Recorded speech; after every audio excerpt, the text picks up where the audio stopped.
Welcome to Talk Point again on Lagos Television. My name is Omololu Rosanwo. Today on Talk Point, we'll be looking at governance. We know that governance has to do with when things are put in place. Of course, in any nation, there will be leaders and there will also be followers. And it is expected that the leaders will always lead the followers right. And also that the followers will also do things that will ensure that the leaders also continue to give them good governance. That's what we'll be looking at today. And I have a guest in the studio that will be doing justice to that with me. I have Mr. Bolawole. He's a columnist and also an entrepreneur and also a public affairs analyst. Nice to have you, sir. It's my pleasure to be here. Thank you very much. Yes, let's talk governance because all over the world we have various types of governance, and we have the types of system that we run. There is the parliamentary system in Britain. There is the legislative system. We have bicameral legislation, which we practice in Nigeria. That's the federal system of governance. And also there's communists in some climes, looking at China and other areas. There are socialists in other areas. But when we talk of governance in a system, what are we looking at? Thank you very much. I am a disciple of Alexander Pope. Alexander Pope said, as to forms of government, let fools contest. What is best administered is best. Whatever system that is best administered is the best. Whether it is parliamentary, whether it is presidential, whether it is monarchy, whether it is even dictatorship, whether it is presidential system, whether it is parliamentary, whether you have written constitution, because people are making a lot of fuss about constitution or written constitution, whatever, whether it is military, whether it is civilian, whatever government, whether it is traditional government, whatever government, whether it is theocracy, whether it is autocracy, whatever government that is, whatever is best administered, wherever you have the best practices in place, that is the best government that can deliver what we call good governance. What is good governance? Good governance is meeting the needs, the aspirations, the yearnings of the people, meeting their basic needs: food, clothing, shelter. The utilitarian says that good government is when you serve the best interest of the best majority, the majority. You can't please everybody. That's why even in democracy we say that the majority will have their way, even as they will allow the minority to have their say. In other words, what we are saying is that you can't please everybody, but you should be able to satisfy the needs of every majority of the people. In any society, you are going to have the rich, you are going to have the poor. Even the scripture, the Bible tells us that the poor you will always have in your midst. But there is also a difference between the poor and the desperately poor. There's a difference between the people who cannot meet their basic needs and the people who are thinking of meeting their wants. There's a difference between I want this and I need this.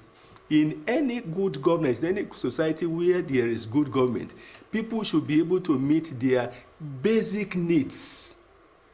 Your basic needs, you need food to keep body and soul together. That's why people say that once food is out of poverty, the poverty is drastically reduced. But in a situation where people cannot feed, just like we have in Nigeria today, people are crying all over the place, we are hungry, being power. When that basic need of feeding cannot be met, then you cannot claim to have good governance. When other basic needs of transportation, I want to move from this location to another location, I don't have transport money. When that basic needs cannot be met, then you do not have good governance. When people cannot go to school, children want to go to school, they have the intellect, they have the ability, but because of school fees, their parents are poor, their parents cannot afford school fees. So a student that ought to have been a first-class student cannot even go to school. Then you have problems. And when you are talking about good governance, a lot of people make the mistake of thinking that it is only last year that we began to have less of good governance. That's not true. We've always had the problems of lack of good governance from time immemorial. I will give you an instance. When I was in the primary school, that was 1961 to 67, 62 to 67, when I was in the primary school. One guy that was one of the best students in our class, I still remember his name, Yusuf Adagbeje. That was his name. He was the best in mathematics. We left primary school, and we didn't hear about him again. But one day, many years after, I was returning from school. I had finished. You had finished your secondary school or I had finished university at Ife. I had finished and I was coming home. I just went for service, for mobilization, and I was coming. I was dressed in my NYC regalia. I got home, or I go to the post office where vehicles will stop everybody together. And then the taxi that I hailed, I entered. Lo and behold, it was Yusuf that was driving the taxi. The guy that was so good in mathematics. Yeah, in my class. When we finished from primary school in 1967, the best guy was now a transit driver in my hometown. What could have happened? I said, Yusuf. He looked at me, he shouted my name. I said, Yusuf, what is happening? Why are you driving? He said, I didn't have money to pursue my education. My parents had no money, nothing like that. And he was a taxi driver. He said he had gotten married and he had 3 children. And I was a youth corps. I wasn't the best in that class. But because my parents could afford to put me in school, I was already a graduate. The best boy in our class, because his parents couldn't afford to put him in school, was a transit driver. You can imagine the talent that not only the country, that humanity had lost. And there are so many cases like that. So this problem of good governance didn't begin today. That's what I'm trying to make you understand. We've always had the problem of good governance. We've always had the problem of government not being able to provide for the basic needs of the people. We have always had the problem of some people not being able to fulfill their potentials because government had not provided what it's supposed to have provided. But you are having a situation now where the situation is becoming compounded. So compounded to the level that now the problem is even feeding. In those days, there was no problem with feeding. Because everything was cheap. Everything was abundant. In abundance. We were all going to the farm. Even me at that time, even after my NYC, I was still going to the farm. Let me just interject a little. Because what you mentioned now is making me to ask this question. Now, at that period, the government provided some kind of scholarship, loan, scholarship to people. I remember that some of our parents benefited and they traveled abroad and they came back. Now, are you saying that that system is not still available? Looking at what we have now, something has been created now, the education fund that's been created for people to tap into. You see, the problem is, one, population explosion. How many were the people going to universities in those days? How many were the people going to secondary schools in those days? How many were the people applying for scholarships in those days? How many were the people receiving bursary awards in those days? Now the population has ballooned. At independence, our population was 45 or something million at independence. But now our population is 220 and still counting. And still counting. So now the population has outstripped resources. That is one thing you must understand. As the population has been growing, Malthus theory, as the population has been growing geometrical dimension, our resources are growing in arithmetical progression. So resources can no longer meet demands. The demands now have ballooned because of population. That is one. Number two is that the resources that we even have now, instead of us applying them in a justifiable manner, we are not applying our resources the way they should be applied.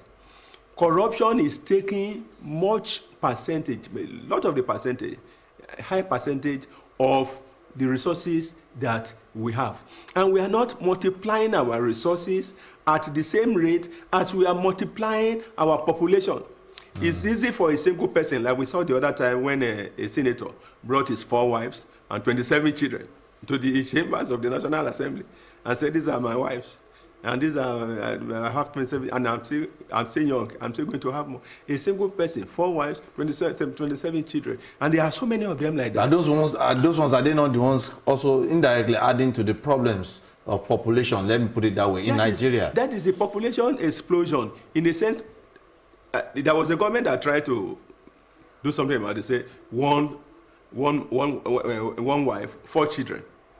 But did we even implement it? Was it implementable? So some people now say, okay, what they need to do is marry many wives. When you marry a wife, after he has given you 4 children, you divorce her, you marry another one that will give you 4 That's children. That's a clever way out of it. Way out. You see, it's affecting the system. Yes, meaning that people do not understand. People are not conscious of the fact, whether because of religious bias, whether because of ignorance, illiteracy, whether because they feel that other people are doing it, let me do it. Let us all jointly create the problem so that we can all jointly solve the problem or all jointly suffer from the problem. So you have population is exploding. Many of the people who are giving back to these children are the people who cannot take care of them. You see, like a different thing, if you are giving back the children, you can take care of them. Like the senator that came and said with 27 children, he can take care of them with our resources. That's why many of them, they have all these, they are bloated allowances here and there, because so if you have 27 children, is it your salary that's going to take care of the 27 children? Is it your salary that's going to take care of 4 wives? And there may be other concubines elsewhere. So the problem really is that many of the people who are having these children cannot take care of them. The poor people breed faster than even the rich people. The rich people around you, I have a neighbor, a medical doctor, they have only 1 child. I have a friend, the former vice chancellor, he has only 2. We have a lot of people like that. Even somebody like me that I have for my friends say, why do you want to do with 4 children? But the poor people, they can. I have an allergy, somebody who deals in foreign exchange. Forex there. He already has 2 wives. He already has 7 children at 30-something. Yes. I need to ask you, it's bothering possibly myself and other Nigerians that they may be thinking in the same thoughts that I have. Why is it that those that are less privileged or the low in the society are the ones producing more children? Why? Because if you look at that trend, you'll find out that those that are receiving lesser salaries or artisans and stuff like that, they're the ones having more children. And they will still add to the population. And somebody that is a graduate will just have maybe 2, 3, or 4. But they're going out there to have 4, 5, 6, and they're still not stopping. Why is it always skewed in that direction? Number 1, they don't have understanding. Number 2, I mean understanding to know that they are creating a problem. Not only for themselves, but for society. Many of them don't have that understanding. When you start talking to them, you realize that they don't have the understanding. That many of them will tell you it is God that takes care of children. You see, this fatalism. It's God that takes care of children. Some of them also will tell you that, we are having many children because we don't know which of them will become famous, will become okay. So if you have 20, at least one of them or 2 of them. You see, in those days when we were growing up, our fathers will have 2 wives or 2 or 3 wives or 4 wives. They will only train 1 child from each mother. So the one that is trained from this mother will be the one that will train the other people, the other children, coming after him or her. So if you have a mother that is not very lucky to have a child that is very bright, that they can send to school, can come out quickly and begin to train the others, that family will go down.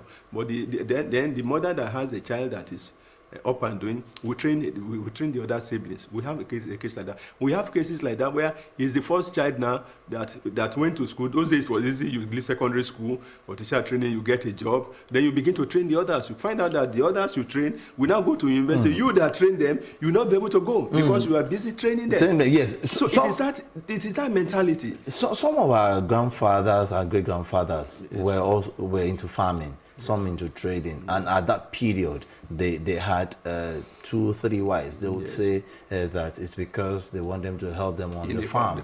Yes. That culture is no longer there, because those that have children now, they're not taking them to the farm, are they?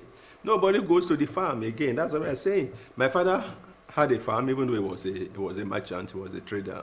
But he also had a farm. He had people working in the farm. You plant your cocoa, and then underneath the cocoa, you plant yam, white yam, yellow yam, you plant maize, you plant everything like that. You plant fruits and things like that. So you can always go to the farm. My mother was a petty trader. She was every market day she would cook rice, beans, and things like that people would buy, and then she was selling provisions. She had farms. So during holidays, I'll follow her to the farms. We'll go to the farms and things like that. But nowadays, my children have never stepped their feet into any farm. Now, I don't know. I'm not sure my children know how yam. whether it is. Some even claim. I had somebody was saying yam grows on the tree. I was surprised. They'll tell you, is it not like mango? The sea mango. Yes, it's like mango. You plug it like you. Are we not adding to this problem? Because if your children, from what you have said now, they don't know about farming, and they're not ready to go into mechanized farming. And I'm not there. I'm not there, and you're not there. Yes, so are we not adding to this problem of food scarcity? That is the problem. We all stay in the city. This rural urban migration had a lot of problems, dimensions of rural urban migration. We are all in the city. We are all putting on coats. Like if a fella said, animal they put on suit. We are now putting on suit. We are now putting on everything now. We say, and we are expecting food.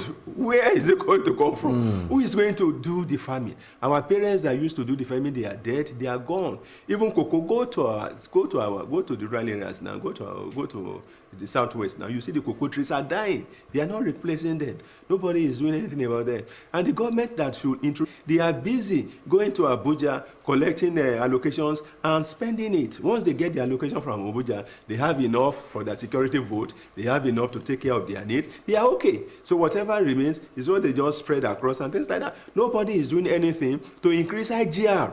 Nobody is doing anything to make people go back to the farm. You see, and we are not showing good example. Good governance starts with the leaders showing good example. You must lead from the front. But our leaders are not doing that.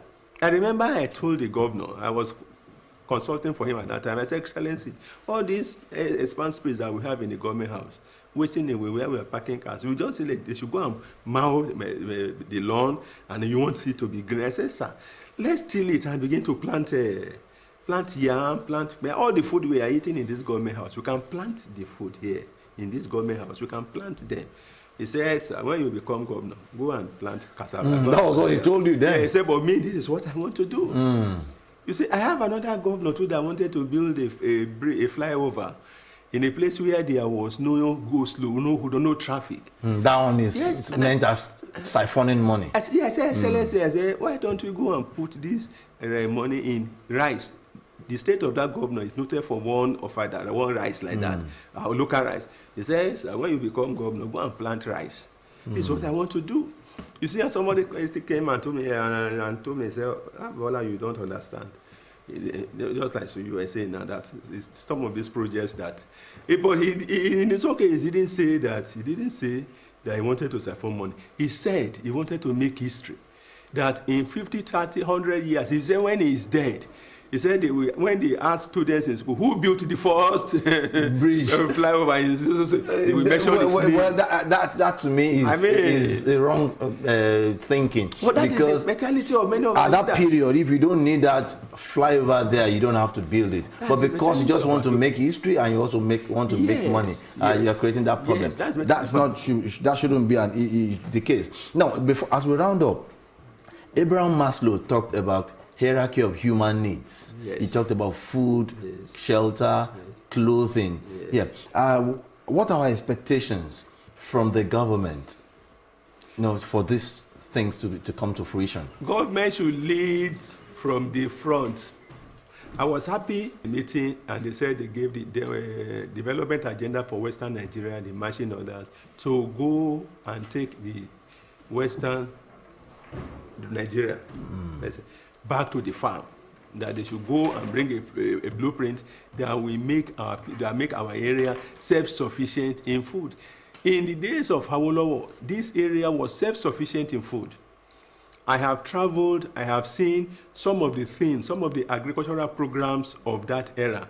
I have been to Fashola in Okeogun area. Okeogun area alone can provide the whole food that the whole of Nigeria can sustain on, but we abandoned it. Everywhere you go, you find a lot of all these farm settlements that Awolowo era built. You have all these cattle ranches. All this problem of harder farmer will not have arisen. There were ranches in those days, but we abandoned everything. Everybody came to the city. The farm settlements, we abandoned them. If we continue with what Awolowo people did, we will not have youth restiveness that we are having now.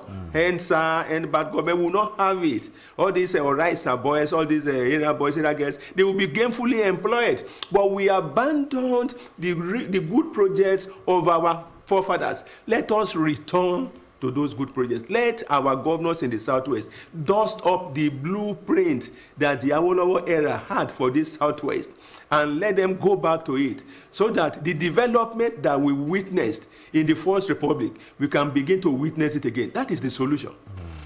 Yes, I want to tell you that that can only be possible if everybody, both the government and the government, also put the thinking cap on and ensure that they go into agriculture. I want to thank you so much, Mr. Bolawole, for being part of Talk Point. It's a pleasure. On that note, we have come to the end of Talk Point. 767 and 112 are still the lines to always call in times of emergency. Stay out of trouble. Ensure that you contribute your quota to the development of Nigeria and also Lagos State so that we can all be part of history.